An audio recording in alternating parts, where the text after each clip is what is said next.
여러분, 지난 2, 3년 동안 챗GPT 같은 생성형 AI를 보면서 어떤 생각을 하셨나요? 와, 기술이 정말 빨라졌구나. 세상이 더 나고 있구나. 많이들 느끼셨을 겁니다. 그런데 제가 이 영상을 준비한 이유는 딱 하나입니다.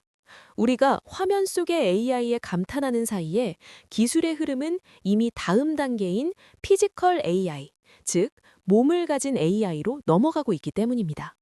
지금까지의 AI가 말 잘하는 비서였다면 앞으로 3년은 일 잘하는 로봇이 우리 삶의 현장으로 들어오는 시기가 될 것입니다. 단순한 먼 미래의 공상과학 이야기가 아닙니다. 당장 2029년까지 산업의 판도가 어떻게 뒤집히고 돈의 흐름이 어디로 움직일지 보여주는 명확한 신호들이 포착되고 있습니다. 그 거대한 변화의 흐름, 피지컬 AI의 시대를 미리 읽어드리기 위해 이 영상을 만들었습니다. 자, 그럼 첫 페이지부터 그 신호를 해석해 보겠습니다.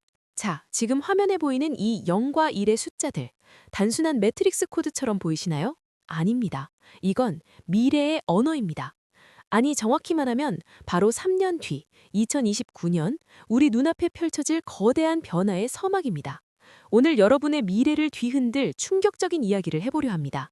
그냥 로봇 이야기가 아닙니다. 이건 돈의 흐름이 바뀌고 우리 직업이 바뀌는 이야기예요.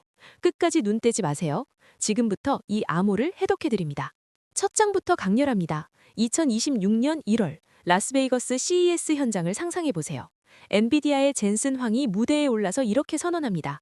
로보틱스를 위한 챗GPT 모멘텀이 도래했다. 소름 돋지 않나요? 지금까지 우리는 화면 속의 AI, 즉 챗GPT랑만 놀았죠? 근데 이 AI가 이제 화면을 찍고 나와서 팔다리를 달고 물리적 세계로 진입한다는 겁니다. 핵심 기술은 VLA 모델입니다. 시각, 언어, 행동을 한 번에 하는 거죠. 예전 로봇은 사과를 집어라고 코딩해줘야 했다면 이제는 그냥 말하면 알아듣고 눈으로 짚는다는 겁니다. 게다가 비즈니스 모델도 바뀝니다. 로봇을 비싸게 사는 게 아니라 정수기처럼 구독하는 시대가 온다는데요. 이제 무슨 의미인지 아세요? 치킨집 사장님도 월세 내듯이 로봇을 쓸 수 있다는 뜻입니다. 한국의 현대, 삼성, LG가 여기서 어떤 칼을 갈고 있는지 그 구체적인 전략이 이 페이지에 다 담겨 있습니다. 여러분, 스마트폰이 왜 폭발적으로 성장했죠? 바로 안드로이드라는 공통 OS가 생겼기 때문이죠. 지금 로봇 업계에도 그 안드로이드 모멘텀이 오고 있습니다. 그 주인공, 역시나 엔비디아입니다. 여기 프로젝트 그루트와 코스모스를 주목하세요. 이름부터 마블 영화 같죠? 예전에는 로봇 하나 만들려면 걷는 법, 잡는 법을 일일이 하드코딩해야 했습니다. 미친 짓이죠.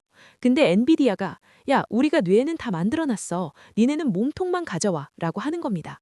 특히 코스모스 모델은 로봇에게 상상력을 부여한다고 해요. 로봇이 행동하기 전에 결과를 미리 머릿속으로 시뮬레이션 해보고 움직이는 거죠. 그리고 그루트는 인간의 행동을 보고 배우는 모방 학습을 가능하게 합니다. 이제 로봇 개발 비용이 획기적으로 줄어들 겁니다. 바야흐로 로봇 대홍수 시대의 수문이 열린 겁니다. 그럼 우리 한국 기업들은 손 놓고 있을까요? 천만의 말씀, 2026년 한국의 빅3가 보여줄 전략은 정말 치밀합니다. 먼저 현대차 그룹, 얘네는 이제 자동차 회사가 아닙니다. 보스턴 다이나믹스의 그 백덤블링하는 로봇 아시죠? 그 기술을 흡수해서 아틀라스라는 휴머노이드를 실제 공장에 투입합니다. 연구실용 장난감이 아니란 소리죠. 다음은 삼성전자, 볼리 기억나세요? 노란 공처럼 굴러다니는 애. 여기에 구글의 제미나이 AI를 심어서 집안을 돌아다니는 집사로 만듭니다. 마지막으로 LG전자, 클로이드라는 로봇으로 가사노동 없는 집을 꿈꿉니다. 설거지, 빨래, 이제 로봇한테 던져주고 우리는 넷플릭스 보러 가면 되는 겁니다. 제조부터 서비스까지 한국 기업들의 이 삼각편대, 가슴이 웅장해지지 않나요? 자, 조금 더 진지한 이야기, 돈이 되는 공장 이야기로 가봅시다. SDF, 즉 소프트웨어 정의 공장이라는 개념이 등장합니다. 표를 한번 보세요. 기존 공장은 라인 하나 바꾸려면 수개월이 걸렸어요. 용접 로봇한테 페인트 칠하려면 로봇을 뜯어 고쳐야 했거든요. 근데 SDF는 스마트폰 앱 업데이트하듯이 소프트웨어만 싹 바꾸면 로봇이 알겠습니다 주인님 하고 바로 다른 작업을 합니다. 이게 가능한 건 디지털 트윈 덕분입니다. 가상 공간에 똑같은 공장을 지어놓고 미리 돌려보는 거죠. 현대차 조지아 공장에서 이미 아틀라스 로봇이 이렇게 일하고 있다고 하네요. 사후 분석? 늦어요. 이제는 실시간 자율 최적화의 시대입니다. 제조함의 판이 뒤집히고 있습니다. 에이, 그래도 사람 모양 로봇, 휴머노이드는 너무 비싸고 쓸모없는 거 아니야? 라고 생각하셨죠? 이 페이지가 그 편견을 박살냅니다.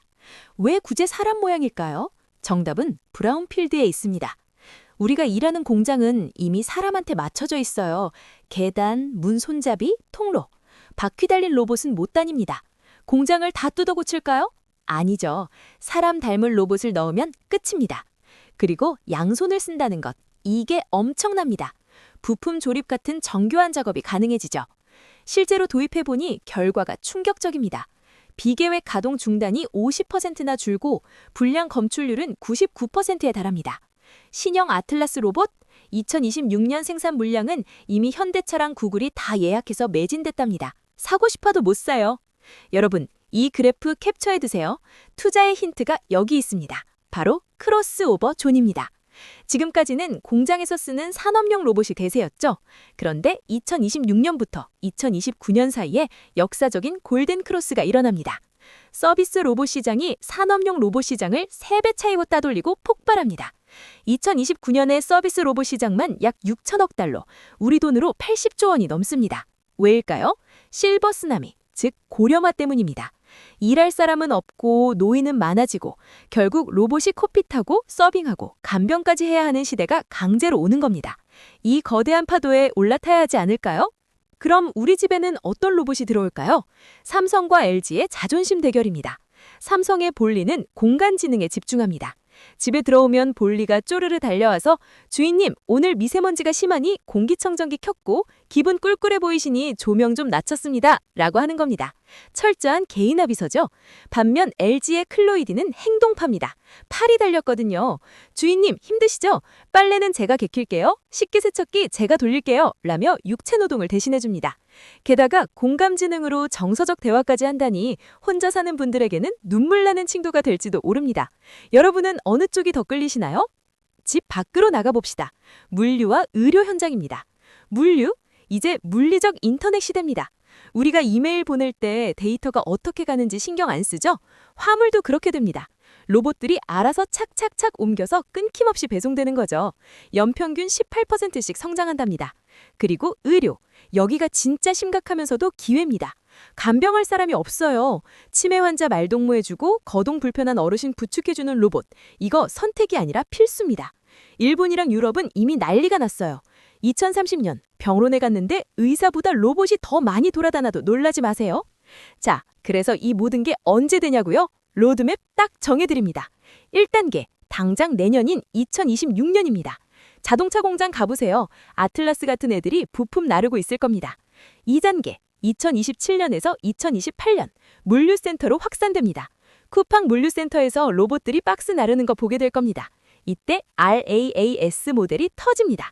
그리고 대망의 3단계, 2029년 드디어 우리 집 안방과 그리고 동네 편의점까지 로봇이 들어옵니다.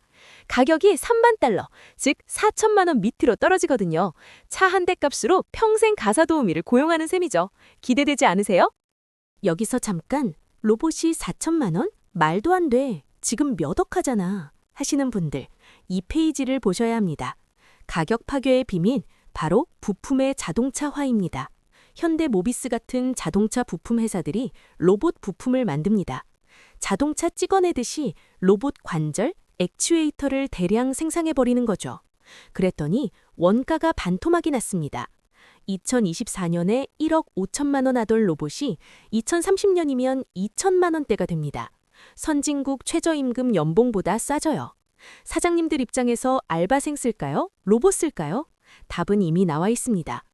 기술만큼 중요한 게 돈 버는 방식, 비즈니스 모델입니다. 바로 라스, 로보틱스 애지어 서비스입니다. 초기 투자 비용 때문에 로봇 못 샀던 사장님들, 이제 월 구독료만 내면 됩니다.